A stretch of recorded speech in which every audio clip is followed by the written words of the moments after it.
I think a few of them, because of what I've shared, they went to their they went to a psychiatrist and they found out like, they are diagnosed with ADHD and maybe like ADHD and another mental illness. And like, I'm very happy to hear that, because it's like, it's not easy to have that courage to just have a step forward and to see a doctor.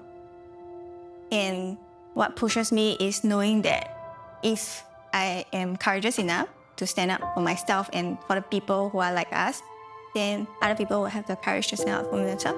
Hi, I'm Grace. I'm 30 this year. I'm a freelance fashion stylist and I'm also a content creator on Instagram. And I also do live stream hosting. On my free time, what do I like to do? It's the hobby changes. So I was working with my colleagues and then I realized something was very wrong when I was looking at them working, because I was like, how come like I put 101% effort to work, but I would still be so distracted and I would just fall asleep. I just tell them, oh my God, I need to go and sleep, and I cannot wake up. And I had to leave early because I was just excited for my dinner and all. Then whenever I look back, I would just feel I'll feel very lousy, because I would think that these girls are so much younger and how come they got so much energy to do everything that they want to, and despite like me wanting to do everything so every time, I just cannot do it. Then I just felt like something is a bit wrong because I don't feel normal, like as much as I try my best.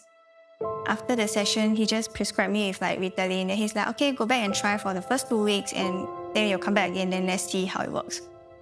So I took my first pill after that.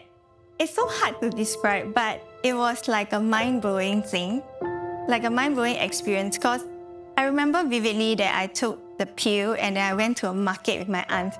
Like, it was just very chaotic. But I was in the van, like the van, right? Because my aunt is going to the market. And when I was in the van, I suddenly felt like everything was just so quiet. Then I realized that, oh my God, like, is this how it feels like for every other people, like the neurotypicals? I was very happy after that. Like, every day I try to take, and I could like finish everything on my to-do list, and it makes me very excited. I'm very motivated to do it. Yeah, but it doesn't mean that the pills work magic every day. Last year, I was just telling a few of my friends that I want to talk more about mental health. I cannot continue any longer if I'm not being authentic to myself. And when I saw that she has a community, I wanted to join because I want to know more about it. I want to know more people who have ADHD and how I can use that knowledge to spread more awareness and also use all the information provided. The first time when I got on the call with Moon,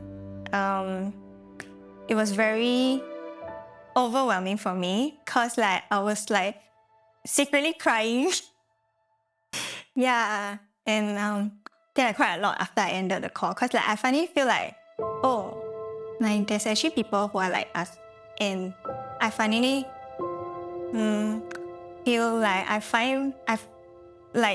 this person will not judge me for what they think a person should be. Bringing up my pet peeve is people who just cannot be authentic to themselves. They just don't face their problems and they don't face who they really are, and they just do things because they want to show people that they're doing it. And I think to me, it just feels like you're wasting your life away not being yourself. Yeah, so that being authentic is really important. And I think when you're authentic, you attract people who are like you. You attract people who wants to be real. And that's when real conversations start. And that's when you can relate to each other and you can learn new things from each other.